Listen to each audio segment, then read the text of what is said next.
Saya Mega Anggraini dan teman saya Najih Lahnan Al-Hafta. Di sini kami akan mempresentasikan makalah kami yang berjudul Profesi Keguruan. Yang pertama, ada pengertian profesi. Profesi secara etimologi berasal dari kata profession yang berasal dari bahasa Latin professus yang berarti mampu atau ahli dalam bentuk pekerjaan.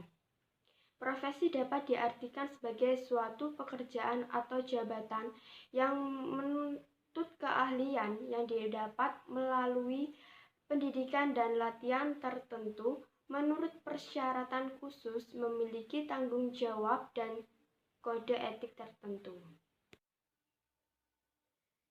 Profesi secara terminologis, menurut Hornby dalam Jam'an Satori dapat dimaksudkan pada dua makna, yaitu pertama, menunjukkan kepercayaan, bahkan menjadi keyakinan atas suatu kebenaran. Kedua, menunjukkan pekerjaan atau urusan tertentu.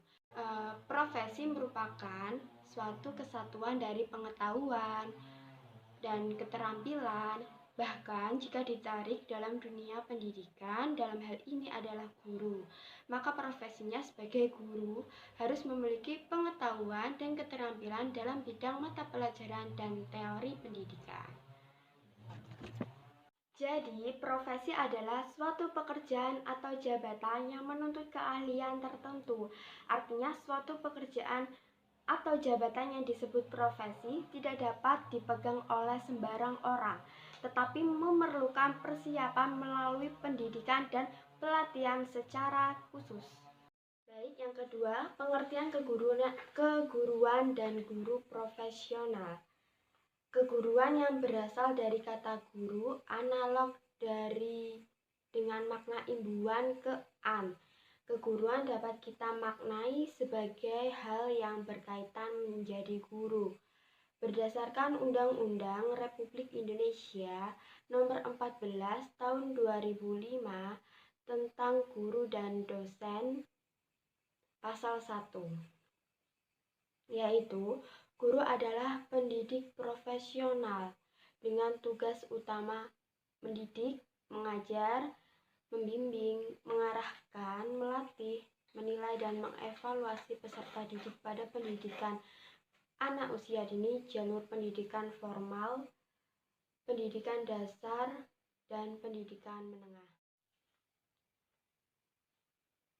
Jadi, profesi guru adalah seseorang yang memiliki latar belakang pendidikan keguruan yang memadai.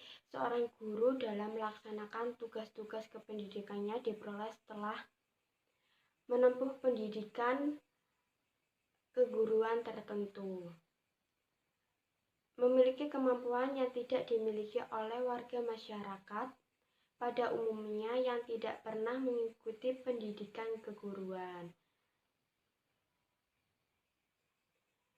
Ini sangat menarik sekali. Galbraith menyebutkan bahwa profesi guru adalah orang yang bekerja atas panggilan hati nurani dalam melaksanakan tugas pengabdian pada masyarakat. Hendaknya didasari atas panggilan hati nurani, sehingga guru akan merasa senang dalam melaksanakan tugas berat dalam mencerdaskan anak didik. Oke, selanjutnya pengertian guru profesional. Profesional ada 3 aspek, yaitu aspek knowledge, pengetahuan. Pengetahuan ini, guru sebagai profesional harus mampu menjalankan tugas profesinya dengan baik dan dedikasi yang tinggi karena memiliki filosofi keilmuan yang kuat. Yang kedua, skill atau keterampilan. Dan yang ketiga, attitude, yaitu sikap mental yang mendukung sehingga diakui dan dibutuhkan oleh masyarakat. Lalu pengertian guru profesional adalah orang yang memiliki kemampuan dan keahlian khusus dalam bidang keguruan sehingga ia mampu melakukan tugas dan fungsinya sebagai guru dengan kemampuan maksimal. Maka guru profesional adalah orang yang terdidik dan terlatih dengan baik serta memiliki pengalaman yang dibidangkan. Baik, selanjutnya saya akan menjelaskan tentang ciri-ciri dan syarat profesi keguruan serta peran, tugas, dan fungsi sebagai seorang guru. Langsung saja, ciri-ciri dan syarat profesi keguruan. Guru sebagai sebuah profesi tentunya memiliki ciri-ciri dan syarat yang harus dipenuhi. Nah, adapun ciri-ciri dan syarat sebagai seorang guru, ciri guru sebagai seorang yang profesional adalah memiliki tujuan yang jelas. Pertama, guru memiliki tujuan yang jelas. Dalam pembelajarannya harus memiliki tujuan yang jelas. Misalnya, dalam pembelajaran matematika bab menghitung misalnya, tujuannya adalah agar murid paham dan bisa menghitung misalnya.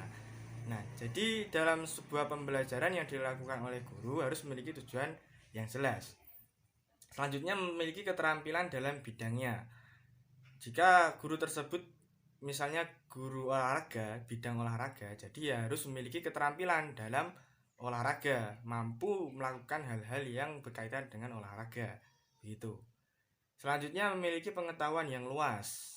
Pengetahuan seorang guru juga harus luas, tidak hanya mencakup pelajaran yang diajarkannya, namun juga segala hal-hal yang umum diketahui oleh beberapa orang harus dimiliki juga oleh guru, karena tidak menutup kemungkinan murid juga akan menanyakan hal itu, tidak hanya menanyakan tentang pelajaran, dan guru harus bisa menjawabnya gitu.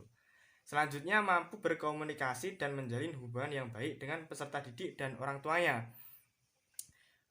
Selain hal-hal tersebut, hal-hal yang di atas, yakni hal-hal yang sudah saya sebutkan, guru juga harus bisa berkomunikasi yang baik dan memiliki hubungan yang baik antara peserta didik dan juga orang tuanya. Ya, jadi sangat berpengaruh hubungan dan komunikasi antara guru dan peserta didiknya. Jika komunikasinya baik, maka pembelajarannya pun akan berjalan dengan baik, dengan lancar gitu. Selanjutnya, syarat menjadi guru. Syarat-syarat menjadi guru antara lain sehat jasmani dan rohani. Jelas, di situ guru harus sehat jasmaninya dan rohaninya. Kiranya tidak perlu disebut untuk sehat jasmani dan rohani, tapi ini hal yang penting, jadi perlu disebutkan. Jadi sehat jasmani dan rohani. Selanjutnya, memiliki kualifikasi akademik. Yang dimaksud dengan kualifikasi akademik di sini adalah pendidikan formal, yakni ijazah, memiliki ijazah dan sertifikat mendidik. Nah, karena itu sudah memang menjadi syarat seseorang untuk menjadi guru secara formal gitu. Selanjutnya, memiliki kompetensi yang dimaksud yakni kompetensi yang harus dipenuhi oleh seorang guru. Kompetensi sosial, kompetensi yang harus dimiliki oleh seorang guru. Mungkin nanti akan ada babnya tersendiri untuk menjelaskan kompetensi seorang guru. Nah, selanjutnya, bertakwa kepada Tuhan Yang Maha Esa. Karena seorang guru juga diharuskan untuk mendidik tingkah laku, mengajarkan tingkah laku dan perilaku yang baik juga. Jadi sebagai seorang guru juga harus memiliki ketakwaan kepada Tuhan Yang Maha Esa. Jadi biar bisa dicontoh oleh muridnya gitu. Ya. Selanjutnya, bertanggung jawab. Segala hal yang dilakukan oleh guru nanti juga akan dipertanggungjawabkan. Bertanggung jawab jika misalnya muridnya belum paham dalam suatu pelajaran, ya tanggung jawab guru. Guru harus bisa membuat murid itu paham dan bisa. Selanjutnya, peran, tugas, dan fungsi sebagai seorang guru. Ya, jadi tugas guru adalah melakukan perencanaan, pelaksanaan, dan evaluasi pembelajaran. Semuanya mulai dari perencanaan, pelaksanaan, dan evaluasi itu dilakukan oleh guru, itu tugas guru. Dan segala hal yang menyangkut tentang administrasi sebagai seorang guru, misalnya membuat prota, promes, RPP, RPE, dan lain-lain. Juga administrasi kelas, misalnya jika itu guru kelas, misalnya raport atau absensi, ya semua administrasi tentang keguruan itu tugasnya. Adapun peran dan fungsi guru, ada guru sebagai pengajar, guru sebagai pembimbing, pendidik, tenaga profesional, dan pembaharu. Sebagai pengajar, guru di situ tentunya mengajarkan apa yang diketahuinya, pengetahuan apa yang ia ketahui diajarkan kepada muridnya. Sebagai pembimbing, guru juga harus bisa membimbing murid menuju ke tujuannya. Murid itu harus dibimbing oleh guru. Nah, itu salah satu tugasnya guru, membimbing, mengarahkan. Nanti akan kemana murid ini diarahkan. Ya, itu juga tugas sebagai seorang guru, peran dan fungsi guru. Selanjutnya pendidik, guru juga harus bisa mendidik pada muridnya sebagai tenaga profesional, yakni profesionalitas sebagai seorang guru itu juga ada tersendiri, sudah dijelaskan sebelumnya profesionalitas seorang guru. Selanjutnya sebagai pembaharu, tentunya dalam dunia pendidikan semakin modern, semakin berkembangnya ilmu pengetahuan dan teknologi, dunia pendidikan juga dituntut untuk membuat inovasi-inovasi, dan itu tugasnya seorang guru. Salah satunya tugas seorang guru sebagai pembaharu, sebagai pembuat inovasi, karena guru yang berhadapan langsung dengan muridnya, jadi tahu apa yang dibutuhkan oleh murid, apa yang masih kurang bagi muridnya. Jadi guru dapat menyimpulkan apa yang perlu ditambah, yakni sebagai menambah inovasi-inovasi. Saya kira itu saja yang dapat saya jelaskan.